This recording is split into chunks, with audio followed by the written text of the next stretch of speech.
Hi hello നമസ്കാരം. ഏവർക്കും ശുഭദിനം ആശംസിക്കുന്നു. എല്ലാവരും സുഖമായിട്ടിരിക്കുന്നു വിശ്വസിക്കുന്നു. ഞാനിന്ന് പറയാൻ പോകുന്നത് തൃശ്ശൂർ ജില്ലയിലെ ഇരിഞ്ഞാലക്കുട എന്ന സ്ഥലത്തെ കൂടൽമാണിക്യ ശ്രീ ഭരതസ്വാമി ക്ഷേത്രത്തിലെ പ്രത്യേകതകളെക്കുറിച്ചിട്ടാണ് കേട്ടോ. അപ്പോഴേ ഇതറിയാവുന്നവരും അറിയില്ലാത്തവരും ഉണ്ടാവും. എങ്കിലും എനിക്കറിയാവുന്ന അറിവ് പങ്കുവയ്ക്കുന്നതാണ് കേട്ടോ. എല്ലാ ശീവേലികൾക്കും 17 ആനയും പെരുവനത്തിൻ്റെ സമ്പൂർണ്ണ പഞ്ചാരിമേളവും തിടമ്പാനയ്ക്ക് കൂട്ടായ 2 കുട്ടിയാനകളും ഇവയെ ഉള്ളാന എന്നാണ് വിളിക്കുക കേട്ടോ. അതുപോലെ 17 ആനകൾക്കുമായി നൂറ്റാണ്ടുകൾ പഴക്കമുള്ള 7 സ്വർണ്ണ നെറ്റിപ്പട്ടങ്ങളും 10 വെള്ളി നെറ്റിപ്പട്ടങ്ങളും ഉണ്ട്. കേരളത്തിലെ ഏറ്റവും 2 ആനക്കൊട്ടിലുകൾ സ്ഥിതി ചെയ്യുന്നത് ഈ കൂടൽമാണിക്യ ക്ഷേത്രത്തിലാണ് കേട്ടോ. ഇവിടുത്തെ പ്രത്യേകത എന്ന് പറഞ്ഞാൽ ഇവിടെ ദീപാരാധനയില്ല. നമ്മൾ കാണുന്ന എല്ലാ അമ്പലങ്ങളിലും സാധാരണ ദീപാരാധന ഉണ്ടാവുമല്ലോ, പക്ഷെ ഇവിടെ അതില്ല കേട്ടോ. ഉത്സവത്തിനല്ലാതെ നിത്യവും ശീവേലിയും ഇല്ല ഇവിടെ. അപ്പോൾ നമ്മൾ ഗുരുവായൂരൊക്കെ ആണെങ്കിൽ 2-3 ശീവേലികളില്ലേ.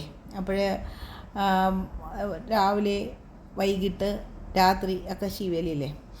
ഉത്സവ ബലി ഇല്ല, സ്ത്രീഭൂത ബലിയേ ഉള്ളൂ ഇവിടെ കേട്ടോ. അപ്പോൾ നമ്മൾ ഇതൊക്കെ എന്ന് പറഞ്ഞാൽ നമ്മളെ ക്ഷേത്രാചാരങ്ങളെക്കുറിച്ച് നമ്മൾ ഏറെക്കുറെയൊക്കെ നമ്മളും ഒന്ന് മനസ്സിലാക്കിയിരിക്കേണ്ടേ. അതുകൊണ്ടിട്ട് ഞാൻ ഇത് നിങ്ങളിലേക്ക് എത്തിക്കുന്നതാണ്. ആറാട്ട് ചാലക്കുടി പുഴയിൽ 2 കടവുകളിലായിട്ടാണ് ഓരോ വർഷവും മാറി മാറി ഉത്സവം നടത്തി വരുന്നത്. പ്രത്യേക ദിവസങ്ങളിൽ മഴ പെയ്യാതിരിക്കാൻ താമരമാല വഴിപാട് നടത്തുന്ന ക്ഷേത്രം കൂടിയാണിത്. എനിക്ക് അനുഭവം ഉള്ളതാണ് കേട്ടോ. ഈ താമരമാല നടത്തിയിട്ട് അത് മഴ പെയ്യാതിരിക്കാനുള്ള അങ്ങനെയൊക്കെ ചെയ്യുന്ന ആ ഒരു വഴിപാട്. പിന്നെ അതുപോലെ തന്നെ 5 തന്ത്രിമാരാണ് ഇവിടെയുള്ള അത് ഒരു ഏക ക്ഷേത്രം എന്ന് പറയുന്നത്. നമ്മളെ കേരളത്തിലെ തന്നെ ഏക ക്ഷേത്രം 5 തന്ത്രിമാരുള്ളത് ഇത് തന്നെ ആവണം കേട്ടോ. അങ്ങനെയാണ് ഞാൻ അറിഞ്ഞതിൽ അങ്ങനെയാണ് മെൻഷൻ ചെയ്തിരിക്കുന്നത്. അതുകൊണ്ടിട്ടാണ് ഞാൻ അത് നിങ്ങളിലേക്കും എത്തിക്കുന്നത്. അതുപോലെ തന്നെ തൃപ്പുത്തിരിക്ക് പിറ്റേ ദിവസം മുക്കുടി നടത്തുന്ന ക്ഷേത്രം കൂടിയാണിത്. തുളസി പ്രധാന പൂജാ പുഷ്പമാണ് ഇവിടെ. വൈഷ്ണവ സംബന്ധമായിട്ടുള്ള എല്ലാ ക്ഷേത്രങ്ങളും തുളസിക്ക് അതീവ പ്രാധാന്യമുണ്ടല്ലോ. അതുപോലെ തന്നെ ഇവിടെയും തുളസി പ്രധാന പുഷ്പമാണെങ്കിൽ ഇവിടുത്തെ തിരുമുറ്റത്ത് ഒരു തുളസി പോലും മുളയ്ക്കുകയില്ല. അത് ശരിയാണ്. ഞാൻ ആ അമ്പലത്തിൽ പോയപ്പോൾ ശ്രദ്ധിച്ചിട്ടുണ്ട്. അവിടെ ഞാൻ പോവാറുള്ള ക്ഷേത്രമായിരുന്നു. കാരണം ഞാൻ മുമ്പ് കാറിൽ മാസം തോറും ഇങ്ങനെ ഗുരുവായൂർ പോണ വഴിക്ക് നമ്മളിങ്ങനെ കൂടൽമാണിക്യ ക്ഷേത്രത്തിലും പോവാറുണ്ടായിരുന്നു. അപ്പോൾ അതുകൊണ്ട് എനിക്കറിയാം അവിടുത്തെ കുറച്ച് കാര്യങ്ങളൊക്കെ. പിന്നെ തവളകളും പാമ്പുകളും ഇല്ലാത്ത ക്ഷേത്രക്കുളം. നിവേദ്യം വയ്ക്കുന്നത് എത്ര വലിയ വാർപ്പിലാണ് അവിടെ നിവേദ്യം കൊണ്ട് ഭഗവാന് സമർപ്പിക്കുന്നതെങ്കിലും അത് നിലത്തിറക്കി വയ്ക്കാനായിട്ട് ഒരു കീഴ്ശാന്തി മാത്രം മതി എന്നാണ് പറയുക.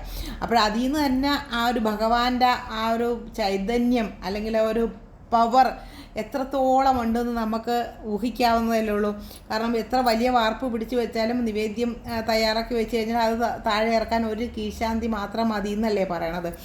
അതുപോലെ തന്നെ ഉപ്പിട്ട വഴുതനങ്ങ നിവേദ്യം ഉദരരോഗങ്ങൾക്ക് നൽകുന്ന ഒരു ക്ഷേത്രം കൂടിയാണ് ഈ ഒരു കൂടൽമാണിക്യ ക്ഷേത്രം. ഇത് ഇവിടെ ഞാനും ഈ ഒരു വഴിപാട് ഞാനും ചെയ്തിട്ടുണ്ട് കേട്ടോ. വഴുതനങ്ങ നിവേദ്യം ചെയ്തിട്ടുണ്ട്. അതുപോലെ തന്നെ താമരമാല മഴ പെയ്യാതിരിക്കുന്നതിന് വേണ്ടിയിട്ടുള്ള താമരമാല പിന്നെ വഴിപാട് ഇതൊക്കെ ഞാനും അവിടെ നടത്തിയിട്ടുള്ളതാണ് കേട്ടോ. അപ്പോൾ അതുപോലെ തന്നെ നമ്മളെ മിക്ക ക്ഷേത്രങ്ങളിലും നമ്മൾ ചെല്ലുമ്പം നമുക്ക് ആദ്യം കിട്ടുന്ന ഗന്ധം എന്താ? കർപ്പൂരത്തിൻ്റെയും ചന്ദനത്തിരിയുടെയും ഒക്കെ ഒരു മണമല്ലേ നമ്മളെ ആകർഷിക്കുക. അപ്പോൾ ഇവിടെ ഈ കൂടൽമാണിക്യ ക്ഷേത്രത്തിൽ കർപ്പൂരവും ചന്ദനത്തിരിയും ഇവിടെ ഉപയോഗിക്കത്തില്ല. അപ്പോൾ ഇതൊക്കെ നമുക്കൊരു പുതിയ അറിവല്ലേ. കാരണം നമ്മൾ ക്ഷേത്രങ്ങളിൽ പോകുമ്പോൾ സാധാരണ ഭഗവാന് കാണിക്കായിട്ട് ചിലപ്പോൾ പോകുന്നത് കർപ്പൂരവും ചന്ദനത്തിരിയും മേടിച്ചിട്ട് പോകുന്ന എത്രയോ ആൾക്കാരുണ്ടാവും. പിന്നെ എണ്ണ, തിരി അങ്ങനെ പലതും. പക്ഷേ ഇവിടെ കർപ്പൂരവും ചന്ദനത്തിരിയും ഇവിടെ ഉപയോഗിക്കില്ല. അപ്പോൾ ഇതൊക്കെ ഇങ്ങനെയുള്ള ചെറിയ ചെറിയ അറിവുകൾ, അത് നമുക്ക് കിട്ടുന്ന അറിവുകൾ നമ്മൾ മറ്റുള്ളവരിലേക്കും കൂടെ എത്തിക്കുമ്പോഴല്ലേ അത് ഒരു സമ്പൂർണ്ണമാവത്തുള്ളൂ. അതുകൊണ്ടിട്ടാണ് ചിലപ്പോൾ ഇത് അറിയാവുന്നവരുണ്ടാവാം. ഇതിനേക്കാളും ഞാൻ പറയുന്നതിനേക്കാളും കൂടുതൽ അറിയാവുന്നവരുണ്ടാവാം. എങ്കിലും എനിക്ക് കിട്ടിയ ഒരു ചെറിയ അറിവ് ഞാൻ നിങ്ങളിലേക്ക് എത്തിച്ചതാണ്. കൂടൽമാണിക്യ ക്ഷേത്രത്തിനെ കുറിച്ചിട്ടുള്ള ഒരു കുഞ്ഞറിവ്, എനിക്ക് കിട്ടിയൊരു കുഞ്ഞറിവാണ് കേട്ടോ. അപ്പോൾ നിങ്ങൾക്ക് വീഡിയോ ഇഷ്ടമായി എന്ന് കരുതുന്നു. ഇഷ്ടമായാൽ നിങ്ങളത് ആക്സെപ്റ്റ് ചെയ്യുക. ഭഗവാന്റെ കാര്യമല്ലേ, ആര് പറഞ്ഞാലും കേൾക്കാമല്ലോ. സർവം ശ്രീ കൃഷ്ണാർപ്പണമസ്തു.